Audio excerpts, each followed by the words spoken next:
My buddy Scott asked me to be in his wedding. This was a long time ago. This was the same year that I got married. So I went to this wedding. It was in a rural Pennsylvania town. I think it was close to the Pennsylvania-New York border. And on the way to the wedding, their DJ, the DJ that they had hired in this small town, got into a car accident and then let them know that he wasn't going to make it. He was in the hospital. It sounded like it was pretty serious, as far as we know. So me and one of the other groomsmen decided, okay, well, we'll set up a audio stand the best that we can, and we use the CDs in his car to DJ this wedding. So we were both groomsmen and DJs for this event. The other dude, the groomsman, I knew him, very well. We went to high school together, as well as the groom. And he was a Broadway performer, so all of his CDs were Broadway soundtracks and stuff. So we did the best we could to kind of cobble together a playlist suitable for this event. Here's where the story differs based on who you ask.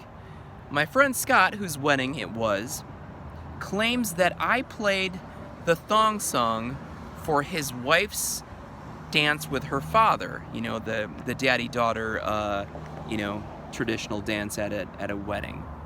I don't believe that I would have done that.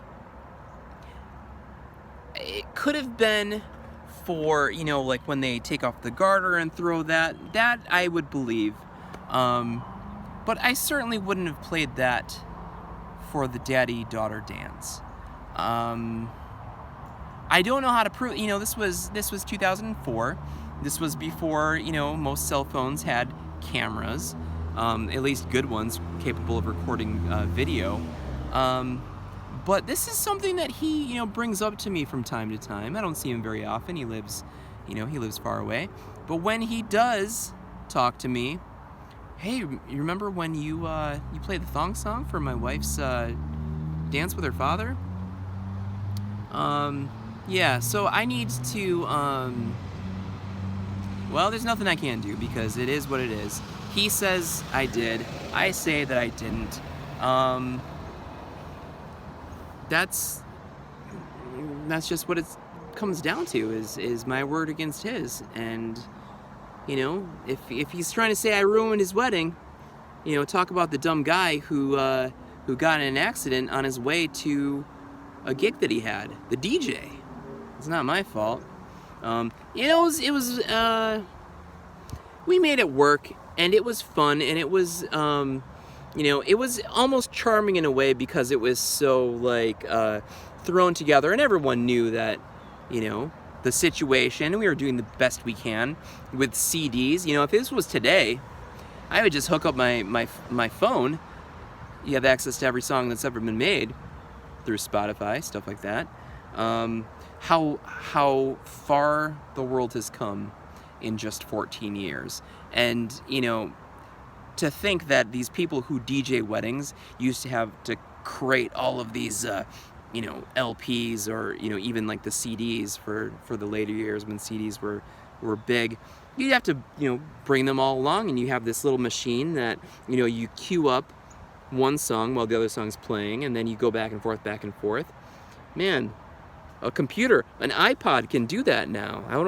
What are these guys, how are these people who that's their profession staying with the times and staying employed? What are they doing now? I don't know. I haven't paid much attention because I got married a long time ago. I don't have a need to, but yeah, it's changed quite a bit since the debacle of '04, where I allegedly played Cisco's The Thong Song at a very delicate moment in a wedding. I don't believe that's true. Scott, I don't believe that's true.